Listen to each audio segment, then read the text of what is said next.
Hello મિત્રો, મારું નામ અભય ગોધાણી. આજે આપણે મેથ્સમાં એક ફંડામેન્ટલ થિયરી છે, થોડી હાર્ડ છે, બરોબર છે.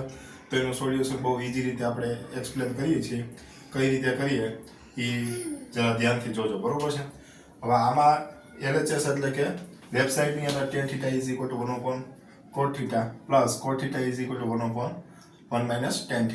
એ આપણે LHS છે. હવે RHS એટલે શું થાય? 1 plus sec θ into cosec θ prove કરવું છે. તો બધાને સાઇન કોસમાં કન્વર્ટ કરી આપણે એનું એક્સપ્લેન કરી શકીએ છીએ. LHS ઇક્વલ ટુ શું થશે? tan θ 1 minus cot θ plus cot θ 1 minus. Okay, હવે tan θ છે તો tan θ નું શું થશે? sin θ by cos θ 1 minus cos θ by sin θ plus cos θ by sin θ 1 minus tan θ નું શું થશે? sin θ by cos θ. હવે આનું સોલ્યુશન કરવું હોય તો અહીંયા આવી જશે sin θ બાય cos θ. અહીંયા આવશે એટલે શું થશે? sin θ minus cos θ upon sin θ plus cos θ by sin θ upon અહીંયા આવી જશે, કારણ કે 1 જ એકલા છે એટલા માટે cos θ minus sin θ by cos θ. હવે છેદનો છેદ એટલે કે ડિનોમિનેટરનો ડિનોમિનેટર. ઓકે, આ બેનું મલ્ટીપ્લાય થશે અને આ ક્યાં આવી જશે? અહીંયા. તો આનું એક્સપ્લેન આ રીતે થશે. sin θ છે, આનું આની સાથે મલ્ટીપ્લાય થાય એટલે શું થશે? sin સ્ક્વેર θ અપોન આ cos θ છે એ નીચે આવી જશે, લાવું થશે cos θ બ્રેકેટમાં sin θ માઇનસ cos θ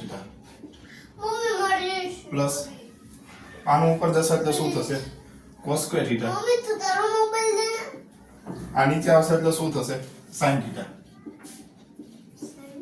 હવે આનું ચેન્જ કરો એટલે શું થાય? sin θ minus cos θ.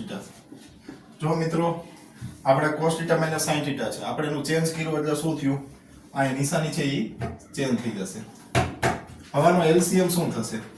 તો આનો LCM આપણે લઈએ sin θ ઇન્ટુ cos θ બ્રેકેટમાં sin θ માઇનસ cos θ. હવે LCM માં શું છે? તો કે બેમાં sin θ minus cos θ sin θ minus cos θ તો છે, પરંતુ આનો LCM છે એવો છે કે sin θ ઇન્ટુ cos θ બ્રેકેટમાં sin θ માઇનસ cos θ. તો અહીંયા ડિનોમિનેટરમાં cos θ 1 બ્રેકેટમાં sin θ માઇનસ cos θ છે. તો અહીંયા શું નથી? તો sin θ નથી. તો sin θ નથી તો sin θ વડે મલ્ટીપ્લાય કરો એટલે શું થશે? sin ક્યુબ θ માઇનસ અહીંયા શું થશે? cos cube θ. ઓકે, હવે a cube minus b cube ની ફોર્મ્યુલા આવી થશે a cube minus b cube equal to a minus b બીજા બ્રેકેટમાં a square plus ab plus b square. આવી ફોર્મ્યુલા થાય. ઓકે, તો એ રીતે આપણે એનું સોલ્યુશન કરો તો શું થશે? sin θ માઇનસ cos θ બીજા બ્રેકેટમાં sin square θ plus sin θ into cos θ plus cos square θ.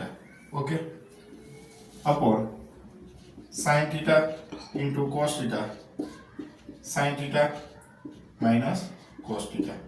તો sin θ માઇનસ cos θ કટ થઈ ગયા. sin square plus cos square θ એટલે શું થઈ જશે?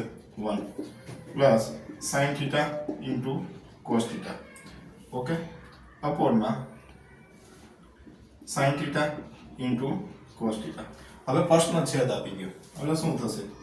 1 upon sin θ into cos θ plus sin θ into cos θ sin θ into cos θ sin θ cut થઈ ગયા. તો અહીંયા શું આવશે? 1 upon sin θ એટલે cosec θ ઇન્ટુ sec θ પ્લસ 1, જે આપણે આન્સર મળી ગયો ઇક્વલ ટુ RHS. તો મિત્રો, આ રીતે આપણે LHS બરાબર RHS છે